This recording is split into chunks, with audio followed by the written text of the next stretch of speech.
brothers and sisters, one of the most popular images of pastoral care is that of a shepherd who leads his large flock and protects them from harm.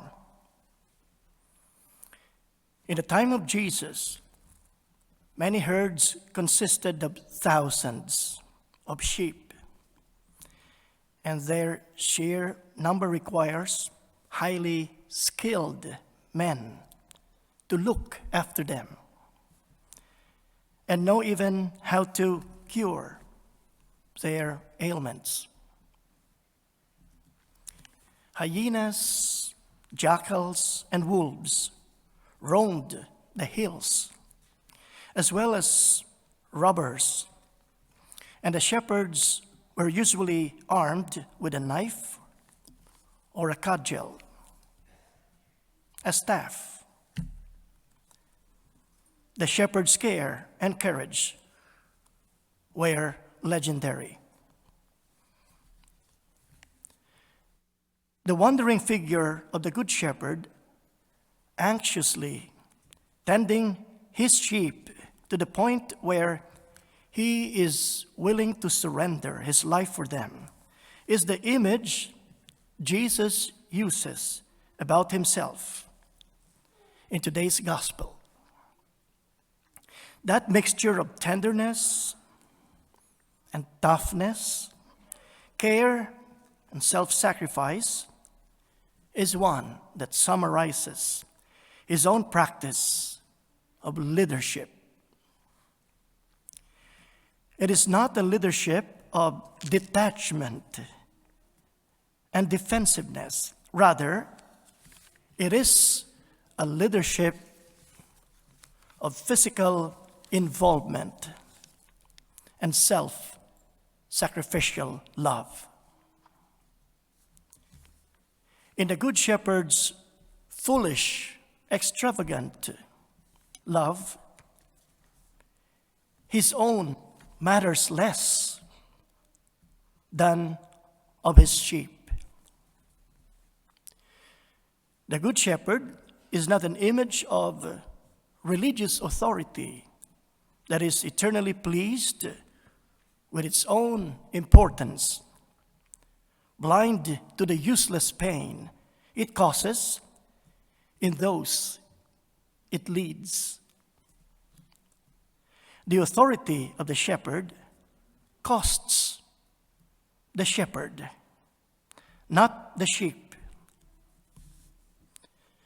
The image of the shepherd cannot be separated from how the shepherd actually cares for his own sheep. His concerns is not untroubled. His courage is not bloodless.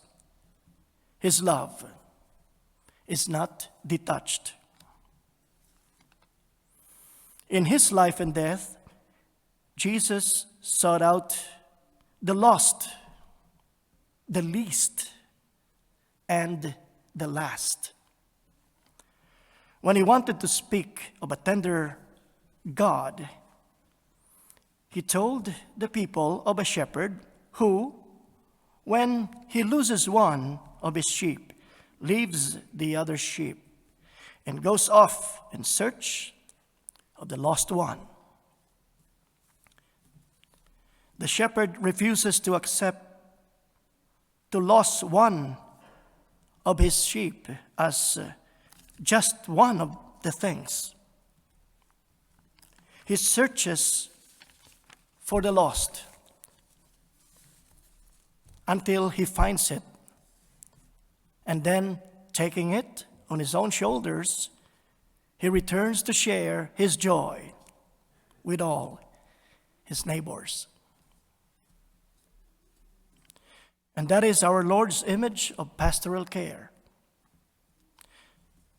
A search that continues until a find can be made.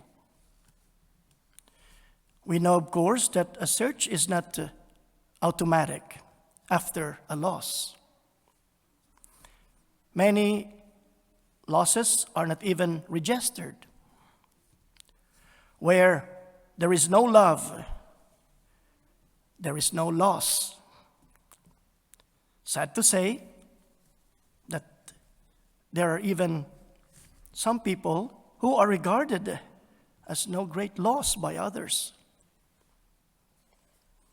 But let us hope and pray that when we are lost, someone, somewhere, will be looking for us. The Good Shepherd himself, and take us back to his fold.